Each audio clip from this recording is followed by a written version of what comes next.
on that note, then let's get started. And so thank you for those of you who are here joining us today, and for those of you who are watching the webinar after the fact. Hopefully your questions will be answered. And if you do have further questions after the webinar, you can get a hold of myself, Jen McNeil, through CBCN, and at cbcn@cbcn.ca is the email where you can ask additional questions, and hopefully we'll be able to help answer those questions for you. So I'd like to welcome Dana Albert today, who is going to be our presenter for this webinar. Dana Albert is the Manager, Practitioner Engagement for the CAPTURE project, where she has helped a broad range of health practitioners and health promotion networks to use the CAPTURE platform to enhance their capacity for knowledge exchange. And Dana holds a Master's in Adult Education and a Bachelor of Science from the University of Toronto. She has 7 years' experience building organizational capacity for evidence-informed practice. And previously, she was the manager of the Towards Evidence-Informed Practice program at the Ontario Public Health Association. And Dana is a member of the Canadian Evaluation Society and the American Evaluation Association. So she's very well versed in sharing information and helping others learn a little bit more about this. So Dana, I'm going to turn the webinar over to you, and thank you for being with us here today and sharing with us how to use CAPTURE and a little bit more information on why an organization would want to use a platform like CAPTURE. So I'll turn it over to you. Thank you very much, Jen, and thank you for inviting me to present this webinar to your stakeholders. I'm very pleased to do this. What you see on your screen right now is the landing page of the CAPTURE project's knowledge exchange platform. And we'll be talking more about this platform and what it could do for you in terms of enhancing your own ability to both contribute your practice-based knowledge and your learnings from the types of work that you do in your organizations, to also learning about what others are doing who are working in similar areas, so that you can all share your knowledge and experience. And to help give you a better idea of what CAPTURE is all about, I'm just going to share with you a brief little slideshow that gives you an idea of what our goal is with CAPTURE. So what if you could easily connect with colleagues around the corner or across the country? What if there was a place where you could learn about the work of others? What if you didn't have to reinvent the wheel every time you wanted to take on a new project? What if you could share promising practices in real time and not have to wait to go to an annual conference or for something to get published in on a website or in a newsletter or a journal? What if you could collaborate with other organizations? What if it was easy to reflect on your own practice and your own learnings? What if it was easier to share your practice-based knowledge and your expertise that you've gained in working on the ground? And what if it was easy to share your lessons learned so that others don't repeat your mistakes? So the whole idea behind CAPTURE is to help us to share, to learn, and to network. Okay, so with that brief introduction, I'm going to take us back to, really, I guess I'd like to ask you a couple of questions right now, because we are such a small group today. There's a lot of opportunities for us to have a bit of a dialogue. And I'm really curious to know if you could tell me what methods you currently use to share, to do some knowledge exchange or share the work that you're doing with other colleagues. And because we're so few in number, I can actually call on you by name. So, Anna, would you be willing to share what you do for knowledge exchange and sharing? Sure. Well, a couple of things. We do have an annual conference where we share best practices and have both clinicians and health professionals share that with themselves and with the patient population. We have just started using webinars. We did a pilot last fall and had a good response to our first session. And we have a newsletter and publications and then online communications. That's sort of our portfolio of what the tools that we use right now. Super. So that's quite varied, and that sounds excellent. And Who do you mostly who are you mostly able to connect with using these tools such as webinars, newsletters, etc.? Well, our stakeholders vary. I mean, it's patients and those at risk for lymphedema. It's the greater breast cancer community, because those are the people that are at risk. But then it's also the professionals that support, their care, and that's anything from health professionals to industry or garment manufacturers or anyone that provides products or services to support, the condition. Excellent. And would you say that you are mainly, those stakeholders mainly meet within the province, or do you have a broader network across the country? No, we have I sort of wear two hats. I'm with an organization in Ontario, but I also am involved in a Canada-wide organization. So, it varies between the two. And sorry, part of the stakeholders, I forgot the sort of community organizations like CBCN. Excellent, thank you. Brigitte, what about yourself? Okay, well, I'm with the Public Health Agency of Canada. So we have a number of funded projects in the area of cancer, and we use networks such as this one. So the group of breast cancer organizations that we fund and that sort of work together, and they meet once a year. So through that network, we share information. We've had a recent website renewal initiative, so we've tried to post all the projects we've funded, and be in the process of attaching all products or things that are resources that are very, that have been well received in the community, and sort of posting these as well on the website. And then sharing tools such as when we hear of innovative ideas and tools such as this one, such as Capture, we try to share it via email and inform them that this exists, and it might be a good idea to be aware of it, to take part of it. And there's another one. The agency also, on an annual basis, sort of publishes a casebook on sort of interesting or innovative projects in the community. And this year, we always submit a couple of projects that we fund, and this year we heard that 2 of them will be featured in that casebook, so we're very excited about that. Great, thank you.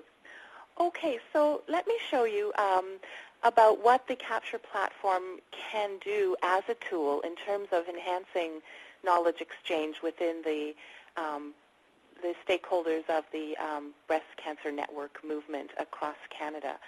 So one thing to consider is that we are being on the web and being freely accessible. There are no barriers to accessing the Capture platform. You'll notice on the landing page this nice orange rectangle, sign up for a free account. And so anybody can do that. All you need to do is submit your email, which stays confidential, and make up a password and hide it somewhere. And then you are a member of the Capture network, and you have the right to enter and document your programs and practices. And you'll see in a minute what is available for doing that.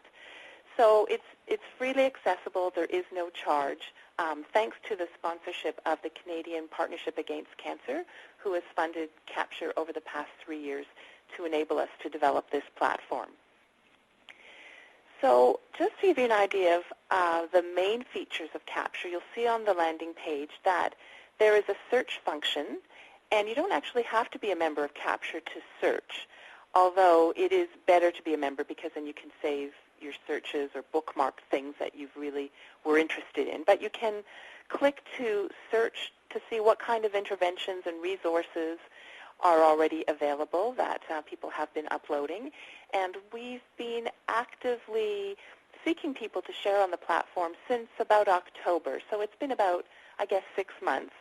And I think we already have over 400 interventions and about 600 people associated with Capture to date. There's also a networking capacity where you can connect with others. You can look for people and organizations who are working in your area, and you can connect with them through the platform. You can get a little bit of information about them. So there's a networking feature. And then perhaps the most important feature is this ability to document your work. We call it share your work or enter an intervention on the platform. So it's set up to make it very easy for you to be able to document what you've been doing, to upload files, to reflect on your work, and you'll see all of this in a few minutes. So to show you what it takes to sign up, you just click on the orange tab there, and it's not letting me do this because I'm already logged in, but basically it would say, you know, please enter a username or your email address and make up a password. And like in any other system such as this, the system will then generate an email to your email address telling you to verify it online, and then you're automatically a member. So once you are a member, when you sign in to the platform, this is what you see. This is our Capture dashboard. And I should mention that the platform is fairly bilingual in that there is a Francais link, so that if you click on that and you're working with a French community or you're Francophone speaking yourself, you can use the platform in French. So most of the information is translated that way. But since my French isn't as good as I'd like it to be, I'm going to go back to the English side. And on the dashboard, it's the main features again. There's our search feature, which you can access by either clicking the Find Resources link, or there's a search tab up here, which is where I like to go. And I'm going to show you the search function first because it gives you an idea of what's on the platform. Now, I would like to mention that at any time, because we are such a small group, you're welcome to interrupt me and ask a question. So under the Search tab, you have an opportunity to search for interventions.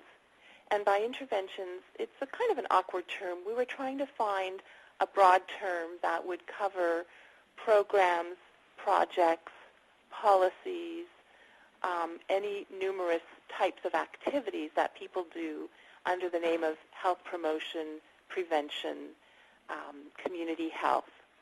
So we've called them interventions. And if you wanted to search for interventions, you then type in a keyword under the search field.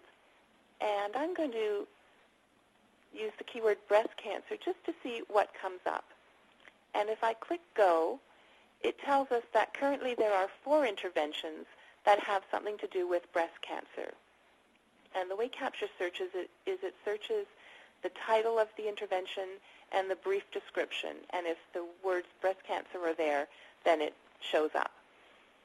And here we have the very first one, which may look familiar to Jen, is the Breast Cancer Economic Impact and Labor Force Reentry Survey and Report. And we're going to take a look at that in a few minutes. But it's interesting to note that if you see something that interests you and you don't want to look at it right away, you can click on the bookmark link, and it will add it to what's called your favorites. So you'll have a list of bookmarks that you can look at later. And so I've bookmarked this Breast Cancer Economic Impact Report, and perhaps I'm going to also bookmark this Alive intervention because that also looks interesting. So I've added them to my favorites. And what happens there is at the top in the green area, you'll see there is a link to my favorites. So at any time, these are all the various interventions or tools that I thought I'd be interested in and would like to look at another time. So they're saved here, and I could just click on them and take a look. So it's very convenient in that respect. Dana? Okay. This is going back. Hi, this is Kristen. I'm just wondering how our registered so far. Oh, sorry, I can't hear that question. Could you repeat it? Sorry. This is Kirsten McKnight. I'm just wondering how many are registered Okay, you're cutting in and out, but I understand you're asking about how many people have registered so far to use the platform. Yes. And if I search under people, I'll see that there are 573 people. So that's how many we have currently on the platform. We also have numerous data collection tools that have been added to the platform. These are data collection tools that we have found and thought would be useful to people.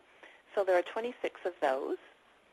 In terms of other resources, reports and things, there are 33 reports.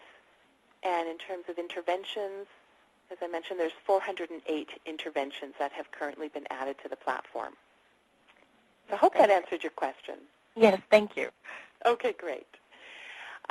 You can also look under the People link and see if there's anybody you happen to know that you're interested in connecting with, or you can actually search for someone. So let's say I knew somebody by the name of Marla, and I wanted to know if she was a member of the platform. I could just put her name in and search, and there's Marla Steinberg, who happens to be my boss at Capture. She's the Director of Evaluation. So I could learn a little bit about her by clicking on that, and it gives me her website, her job title, and interests that she has listed that she has. And if I wanted to get in touch with her, I could click on the Send a Message link. And it won't reveal her email address, but it will send her a message through the Capture platform, and then, we could connect with each other. Okay, so going back to the dashboard, we've seen how we can search for resources, we can search for people, for interventions, we can connect with others, and what I really want to focus most of our time on now is this issue of sharing our work. And that's what we call interventions. Now, because I've been a member of the platform for a while, I can go up to the top where the tab My Interventions is, and if I click on that, it shows you all of the various interventions that I'm involved in. So either these are interventions that I've put in myself, but they could also be interventions that I've been invited to participate in. So for example, on Monday, Jen invited me to participate in the intervention she put in on the Breast Cancer Economic Impact Report. So I can actually open that up, and I'm going to first show you what it would look like, what we call the intervention public page. So if you were searching for something related to breast cancer's economic impact and a report, and you found this is what it would look like. So first you would get a bit of basic information. You'd find out that Jen was the contact, that with this particular intervention is ongoing, and you'd have a website link you could go to. Next you'll see that there is a summary, and this summary is what Jen thought would be most useful for people to know about this report. So it's the first comprehensive review of labor force reentry following breast cancer diagnosis and treatment, and it goes on with a little bit more information. We find out that it's available in English and in French, which is very useful. We understand through the population that this report is dealing with female adults who've had breast cancer, and that it's a national project, so it surveyed a national group. We also learn a little bit about the purpose of this intervention. We learn that in terms of level of change, this intervention aims to influence policy and legislation. And the strategy that it's using is advocacy, so it's hoping to inform policymakers of needed changes to EI sick benefits, and it's hoping to educate human resource professionals. And we'll notice also that there is an opportunity to describe evidence base, and here they've connected with priority populations to help inform. And we learn about resources they have engaged. What we also learn, which is quite interesting, under what you'll see later is the Learning tab, is that there are questions that they've related to that we call sort of reflective practice questions. So this is their opportunity to reflect on what did they learn as a result of following through on this project. So there's a tab asking them what went well, And this is summarized, so you could read about that. Or what would anybody who wants to do a similar type of survey and report, what should they know? And so Jen here has shared her learnings. So for example, she said when completing a survey, it's important that you define what you hope to accomplish with the information. This will help develop the design of the survey and the type of information requested from participants. So she's gone on to share the best of her reflections and knowledge that could benefit others. Another question, if you were to continue, what would you do differently? What challenges did you experience and how did you deal with them? So these reflective practice questions, if you think about them in relationship to your own work, they really provide you an opportunity to think about and to document your own learning. So this knowledge that perhaps you have in your head or your colleagues have in their heads, but may not necessarily get captured or put on paper. And the Capture platform, by posing these questions to you, offers you this opportunity to do that reflective practice thinking and to document it both for your own benefit and for those who want to learn from your experience. So at the very bottom, you notice there's an attached file section. And the beauty of this is that Jen has offered to share 2 reports. And these are linked directly to the platform. So I'll see if this will show for you. So I'm opening up the first link, and it's arrived as a PDF. And, okay, you can now see that. So the report that they wrote on the economic impact of breast cancer is available for you to view in its entirety. And Jen could have attached all kinds of different files. She might have wanted to share the survey that they used. That might be useful to others. She could share all kinds of other information, different reports that they've written. So there is an opportunity through this platform to be able to share this information with others. The beauty with sharing on the Capture platform is, for example, each intervention that gets put in has its own URL. So you may be able to see this at the top of the page. I'm not sure if you can. But there is an actual URL for this. So if you had written up your project on the platform and you wanted to share it with colleagues, with your funders, you could simply copy the URL and send it to them in an email, and they could immediately click and get all of this information about your project.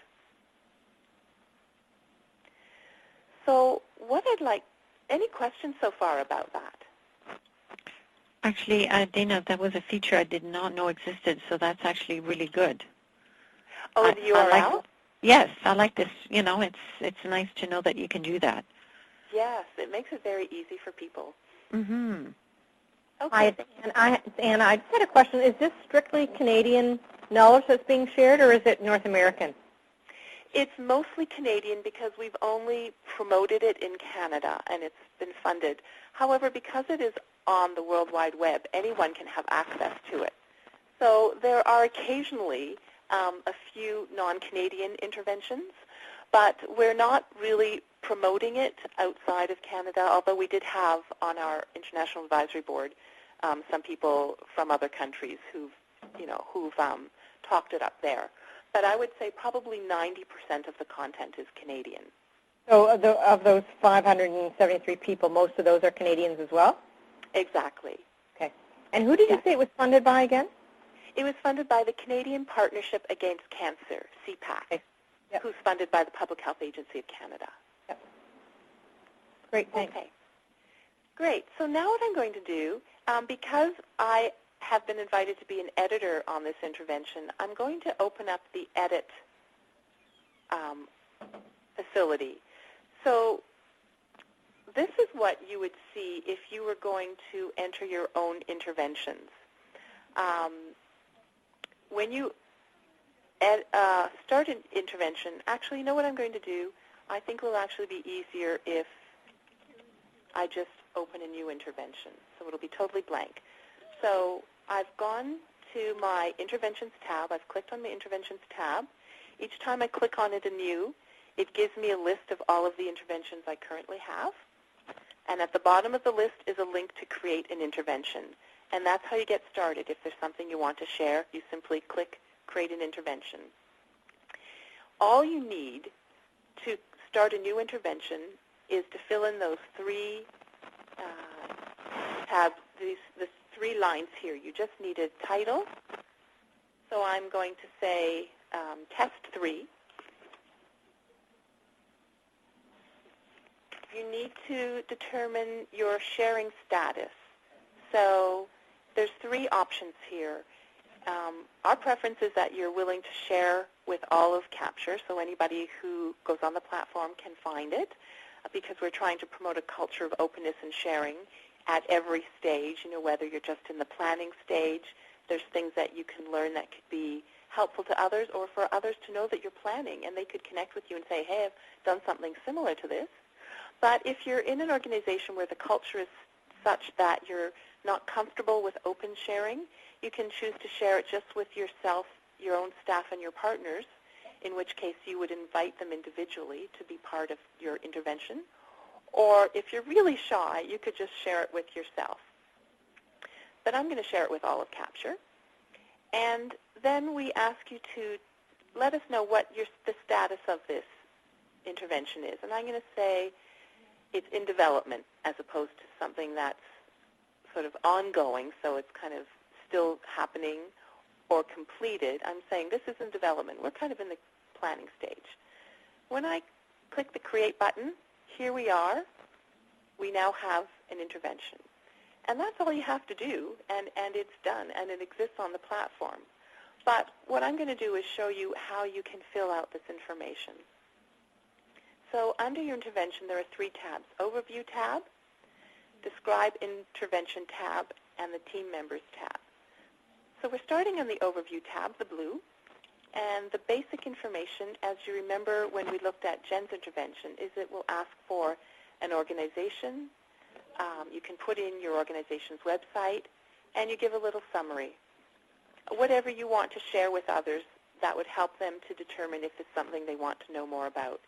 Dana, it's Jen. Sorry to interrupt. I know one of the sort of questions I had when I first even just started trying to decide what, how to use this platform and what information would be relevant and worth sharing is the size, sort of the scope and the size of whatever intervention I was putting in. So, how large scale should it be? Should it be specific, smaller scale projects? And that was really what I was trying to grasp was, is it something like the economic impact report and that specific project? And you and I had a good discussion about that. Or I thought of this and looked at it initially and thought, okay, am I supposed to be highlighting CBCN and everything that we do, or is it specifically certain targeted projects? I was just wondering if you could maybe give us an idea as to what, for the most part, this is being used for in the scope of the projects. Right. Thanks for that question, Jen.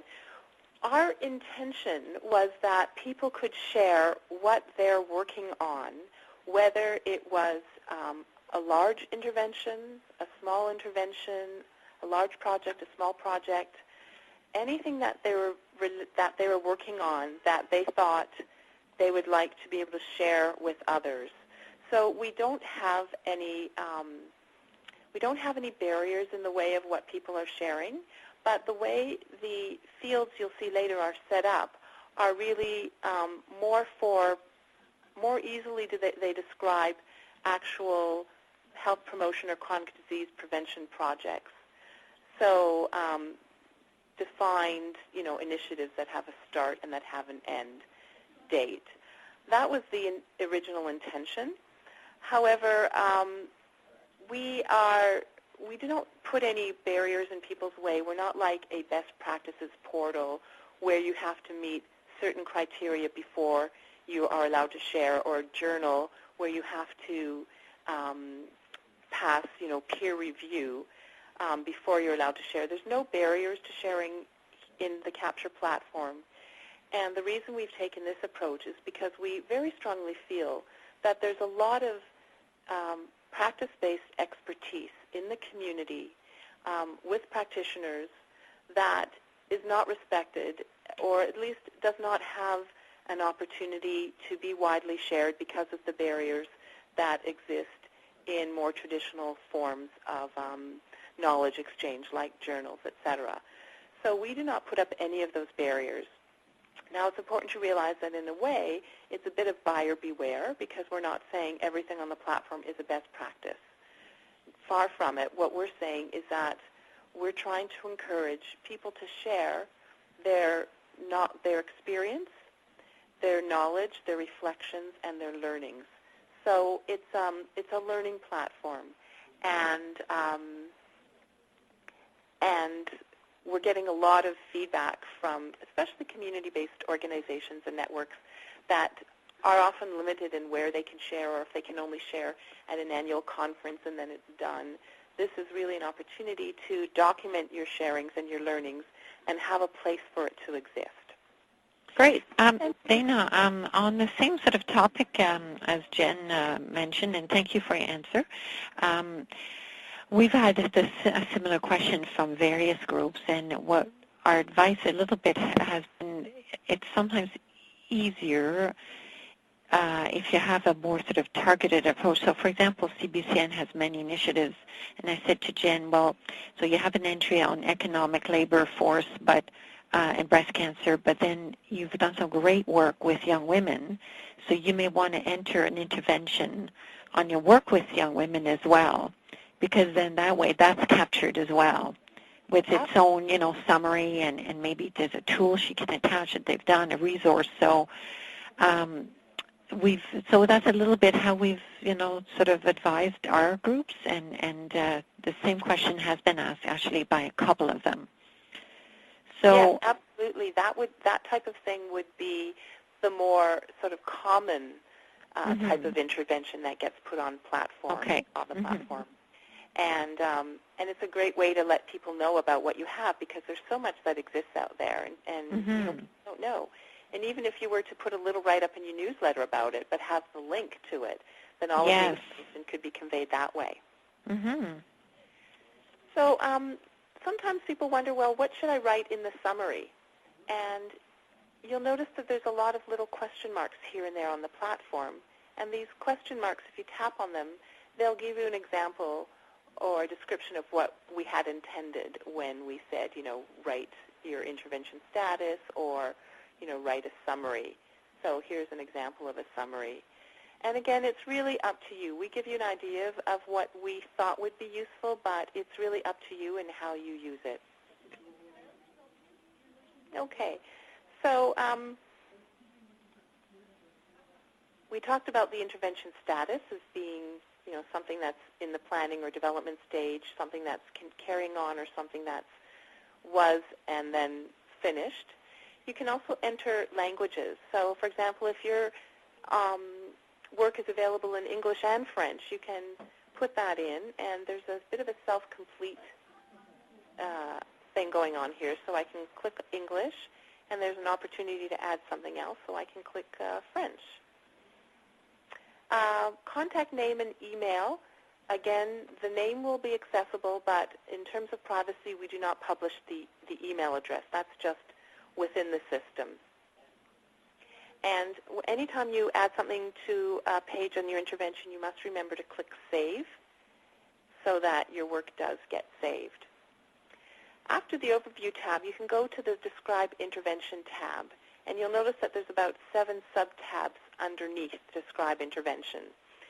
And here we've tried to use a checkbox system to allow you to describe your intervention in the easiest way. So if under the Population tab, the group that you're focusing on has individual characteristics that are relevant, so for example, is gender a relevant issue? Obviously, if it's breast cancer, usually we're dealing with females. Then you can just click that. And if it's not relevant, so if, for example, family composition under social and cultural context has nothing to do with it, or we're not dealing with Aboriginal communities, or ethnicity has nothing to do with it, you can just leave them alone and not go there. If it's an intervention where you're dealing with a target population, perhaps a low-income group or a group that's having low employment, you can click that. And in many cases where we've have a limited number of choices, we've given you an Add Other function, an Add Other button. So perhaps we haven't thought of what would be relevant. So you can click Add Other, and then you can just put in your own description, and that will then show up. So under the population, there's also an opportunity to indicate whether there are any physical or mental health conditions that are relevant for this particular group. And in Jen's case, she clicked cancer and then breast cancer, which you probably would do. And but if there are any other conditions that were relevant, you could click them. If not, you just skip them. And finally, if there are any attributes of the physical and built environment that are relevant to your particular group. So perhaps you're working with a group of women who are breast cancer survivors, but they are in substandard housing or they're homeless, and you're trying to develop services for them, and that's very relevant. Then you could click that. So you'll notice that there's all of these clickable and collapsible categories that we give you opportunities to further define who the population is that you're dealing with if it's relevant. And again, we would click Save at the bottom of the page. So all of that was under the Population tab. So a lot of different ways to describe your population. Similarly, we have a Settings tab where you can describe the scope of your intervention. So is this a provincial intervention? Is it regional? Is it national? If there's a community context, that's relevant. So for example, whether you're dealing with people in remote or isolated communities, or if it's urban or suburban, you can do that. If there's a particular geographic location, you can add that location by clicking Add a Location. Or if you implement in a particular site. So for example, is there a community setting where your work is taking place, or an educational setting, or a healthcare setting? These are all can be expanded and can be either selected or you can add another. I'll move to the Purpose and Activities tab, and this is where it gets a little bit more interesting, I think. Because this is more to the meat of what you're doing. Before you're describing who you were working with and where you were working, now you're actually talking about what was the purpose of your intervention. You know, why did you do what you were doing? And when we have these really long lists like here, you'll notice we've put them under alphabetical order, so it helps to seek what you're looking for.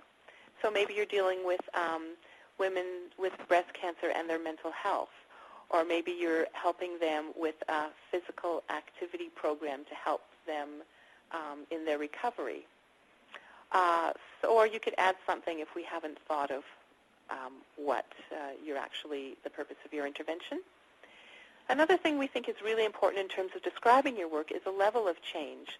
So for example, we know that some interventions are working on individual behavior change, whether it's healthy eating, active living, or perhaps they're working to improve physical environments or social environments, social support networks, etc.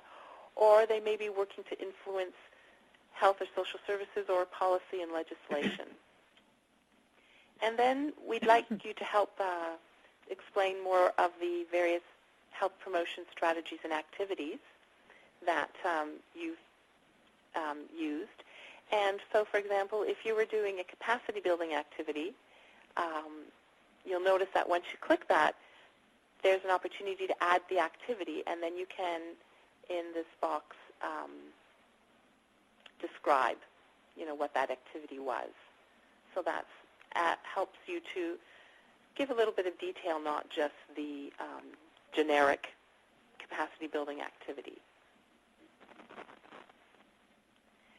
Now, it's important to remember with Capture that You can add as little or as much information as you're prepared to invest.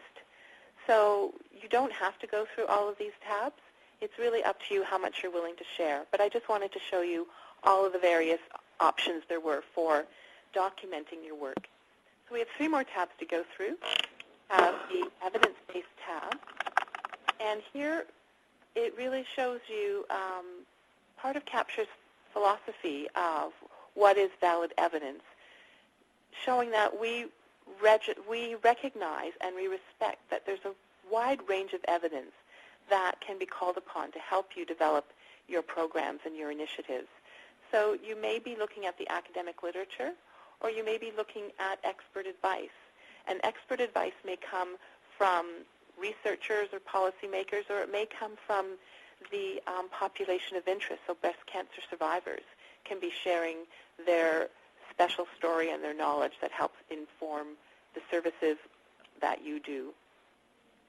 If you wanted to share academic literature, you could state, well, let's say, we looked at a review article, etc., and we may even be so generous as to add the reference so that others can see what you thought was a really useful reference. So there's an opportunity here to give information about the article, the author, the website it was found on, etc., the year of publication. So that can be very helpful to others. And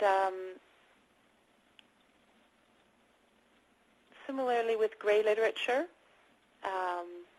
very often information that we find helpful may not be in the academic literature, but gray literature can be useful, such as evaluation reports or policy reports or information on various websites or conference proceedings.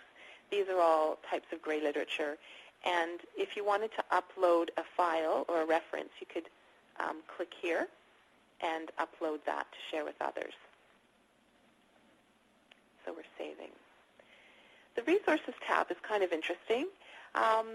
This is an opportunity for you to share what types of resources you needed to invest to get your program or project rolling.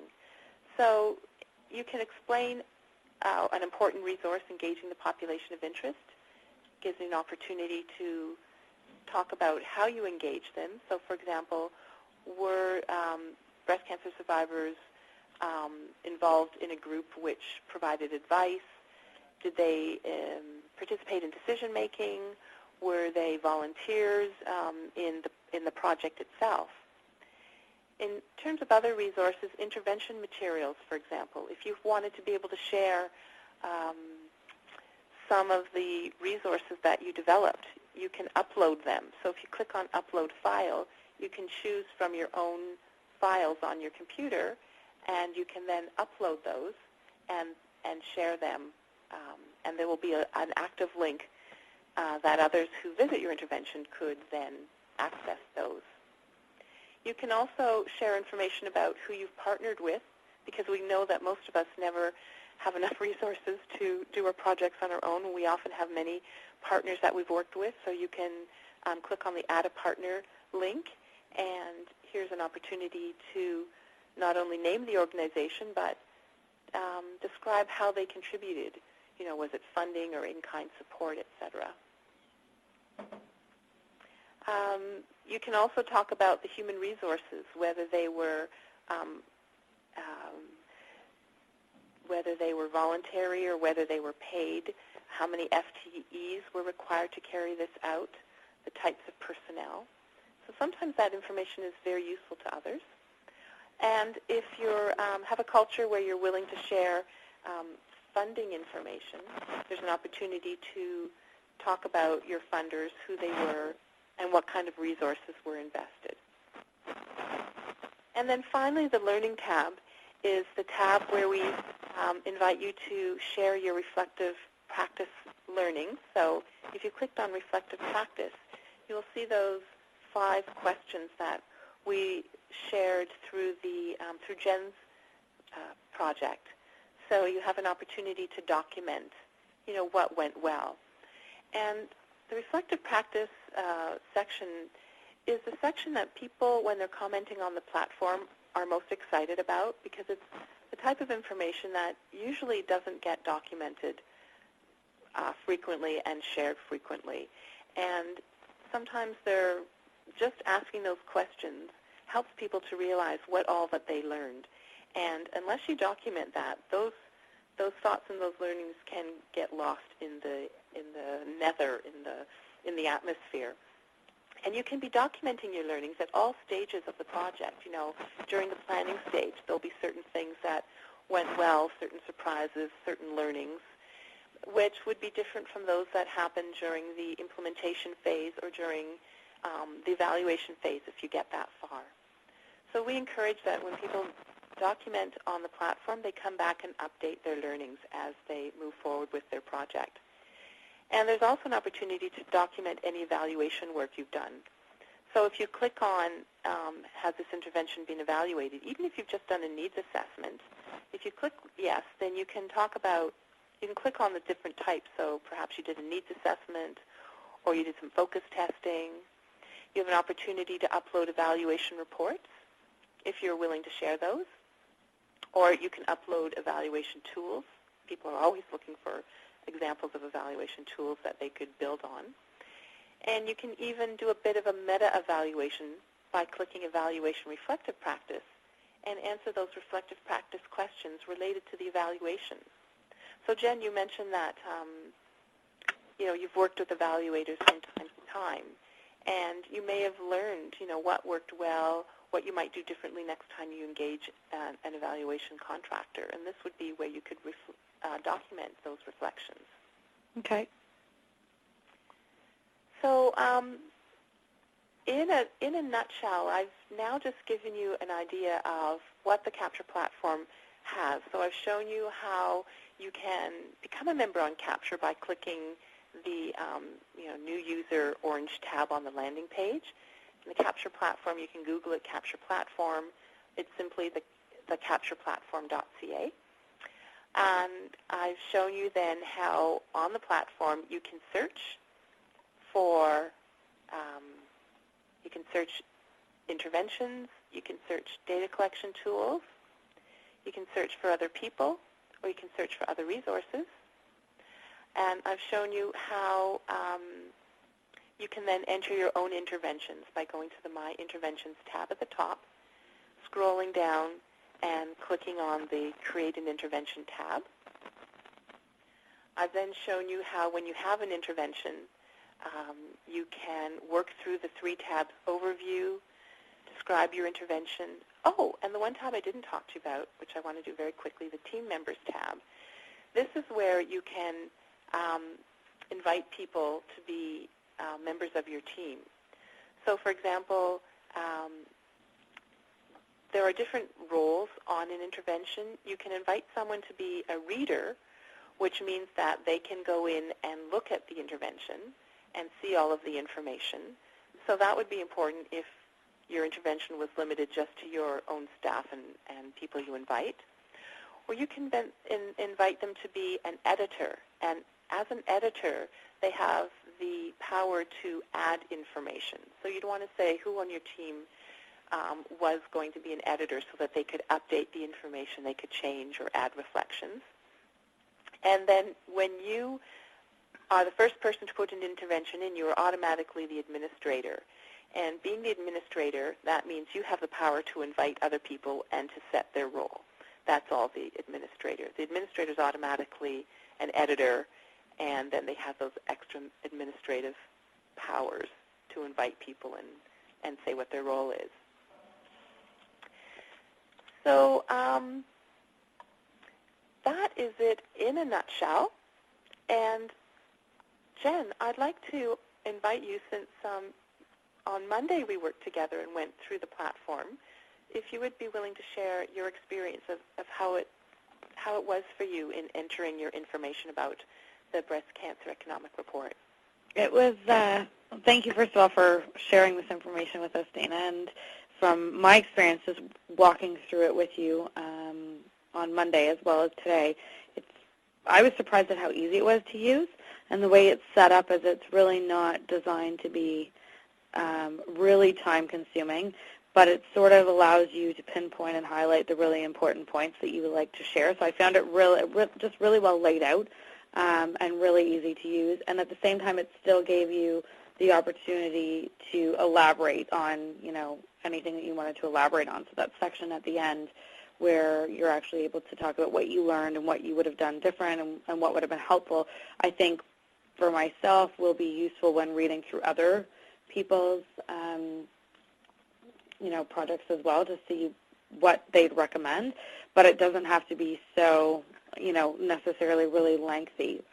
So from a time-saving standpoint, I thought this was really great, and it also really it did a good job in capturing the essence of the project and really capturing the important and relevant information and helping to sort of pull that out from a knowledge transfer and information sharing perspective. So I was really, I was actually surprised how easy it was to use and very happy to see that it's something that I think a lot of our members, and I know I'll probably be adding a couple other projects to this just because it's a great opportunity to share information and a great opportunity for us to learn about what others are doing and sort of get a really good snapshot and then be able to download some of the tools and reports as well from those. So I would definitely recommend it. Great. Thanks, Jen. Any questions or thoughts about how this may be useful to you or how you might encourage others to use it? Kirsten, PEI, wondering what you think. I think this is a wonderful platform. We do a lot of work with across the country. Some of it's sectional work, a lot of work. Kirsten, we seem to be losing you a little bit. Oh, I'm sorry. So now I can hear you. Sorry. Sorry that I'm cutting in and out so badly here. The sound is great on this end. I was just saying we do a lot of health promotion work with clients across the country and a lot of work with breast cancer. I do the coordination with breast cancer, but I can guarantee you that they will want to upload some of this stuff on here. And as a company, our work with health promotion is wonderful to put on here, and I think there's a lot of use for us as well when we're doing environmental literacy for best practice. Thank you. We didn't get all of that, but I take it that it was you viewed it positively and that you thought you would be encouraging your partners to and clients to use it. So that's really good to hear.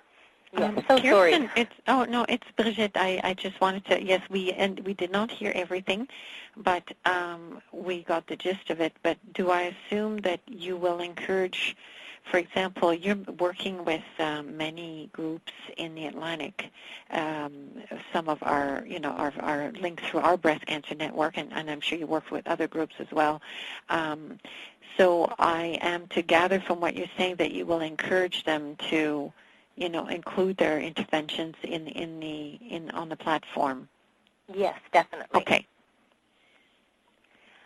That's the idea of encouraging is an interesting one, and my role as manager practitioner engagement was to be doing that type of encouraging work. So in the last few minutes, I thought I'd just share some of the strategies that we used, because Jen may not have mentioned it, but my role with the Capture Project actually ends at the end of this month, which is only a few days away. Okay. But some of the things that we have done is that we've done what we've called like little 10-minute challenges. So we would have a period of time, say maybe a month or so, where we would get the message out to a particular group saying, let's see how many of us can share on the platform between now and then we would actually have a draw and give out a little prize. And every time we did one of these challenges, all of a sudden the numbers shot up. It was amazing. If you could think of some kind of little incentive, and the incentive, ideally the incentive is just the knowledge that the more that is shared, the more people who share, the more useful the platform is. But we would give away things like Tim Hortons, a draw for Tim Hortons gift certificates, Through the generosity of our funder, we gave away, a Kobo reader. We actually gave away an iPad too. I was very jealous of that, but but it doesn't necessarily have to take that. It's like let's challenge to see how many. You could even have challenges. The Eastern Division versus the Central. Who can get the most interventions on the platform, or a draw to see which intervention will get featured in your next newsletter. So I encourage you to think about some of those creative ways to get that sharing up and going, because everybody's always so busy that it can, with the best of intentions, it gets left behind. And the other is to just remind people of what's in it for them to share. So sharing on the platform can be meeting some of your funders' requirements for doing knowledge exchange. And it's a very easy way with the URL of getting that information up there. So someone, for example, said to me, we've done this really neat thing in Nova Scotia, and people keep emailing me and asking me, for all of my materials. And she says, it's so great now. I can put it all once on Capture, and then all I have to do is send out that URL, and I don't have to keep gathering, all of those attachments and finding emails and recopying them, etc. So there's a lot of benefits that can benefit you directly as well as benefit others that people just need to be reminded of. Any other thoughts or comments? No, I think it's a pleasure. I thank you very much again. You learn something every time you listen to your presentation. I just have to ask, actually, now that you're leaving, I guess now Capture will continue on, so we're hoping that, is there sort of a strategy to encourage people to continue beyond you not being there? Is there sort of or is there something that, each of us maybe can play a role in ensuring that? It's something that the networks need to take an active role in now. Mm-hmm. Because what has happened is that the funding from CPAC has ends, the end of March. Mm-hmm. Capture is still, has invested some of its money to make sure that the platform will still be up and running, but mm-hmm. there's no people behind it at the moment. Mm-hmm. So it's really up to the various groups that we've connected with to take that role in encouraging their members to use it. Mm-hmm. There is, behind the scenes, I'm not involved in it, but there are negotiations happening to have a new group take all of Capture's intellectual property and to move forward with it. In Ontario, there's a group that is seriously considering doing that, and I believe they're meeting this week. But I'm not privy to those discussions or what will happen there. But we do know that the Capture platform, as it certainly stands and exists now, will continue to be available for people to go into it, to document their work, to share their work, to look at other people's work. So that will definitely continue. And we're hoping that the new group that takes it on will invest more in it and to be able to carry this work even further. But mm-hmm. we don't have the answer to exactly what that's going to look at this time. I think, Jen, we could certainly continue to encourage all the groups that are part of the network Absolutely. to do this. Mm-hmm. I think we could do our part anyways that way. Absolutely. So, it makes it's easier to definitely share resources, and mm-hmm. Even from, as we were just talking about, Dana, you mentioned someone having to email out all these attachments and everything, and I experience that issue quite often, and then they're too large. So this is a great place for people to not have to keep duplicating what they're doing and just refer others and members and whatnot to this one resource. It's definitely something I think we can keep promoting throughout the network. And Bridget, I'm sure from the Public Health Agency standpoint, to some of the other groups that the Public Health Agency works with. Yes, that's right. And well, thank you very much. You're welcome. And I'll just mention off the side that one of Capture's main people, David Crouch, is because all of the Capture intellectual property being funded by government has now been put into Creative Commons, so that David Crouch has set up a business where he can then help groups who are interested in having their own version of the Capture platform, but just for their own network. He can set that up for them for, I don't know what the fee is, I guess it just depends, but now Capture has everything under the kitchen sink in it. But if there are some groups who say, we've got a really large network and we're focused just in this area, we would love to have a Capture platform for, breast cancer, for example, and have it set up with your logo and, modified so that would better fit your organization. That's always possible as well, which would be a heck of a lot less expensive. I think Capture was funded at the tune of about $1 million a year. And, we're talking about a couple thousand maybe to have your own Capture network. So I just thought I'd mention that off the cuff in case there'd be interest in, groups like having a diabetes Capture or a breast cancer Capture or whatever, that's a possibility. And I could... So, sorry, Dana, that's as a subset you were saying? Yeah. That would exist as a subset? Okay. Exactly. Like for example, we've done that already with one group as a bit of an experiment. So there's a group in British Columbia called the Early Childhood Development Network. So we developed for them their own Capture platform. It doesn't say Capture on it. It's like the ECD network, and it's set up with their own look and their own logo and designed more for collecting information about early childhood development programs. So that is possible to do with other groups as well, should there be that interest. So it's kind of exciting in a way that, if your group wanted to have that, then it would be very cost-effective to modify the Capture platform to be for your own group with your own URL, et cetera. Oh, okay.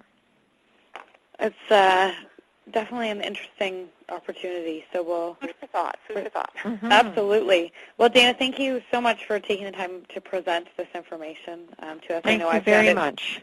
Yeah, very helpful, and hopefully we'll get some other organizations who will be able to learn a little bit more about this and start utilizing it within our network, and we'll definitely promote that. So, and thanks. I think it's Brigitte and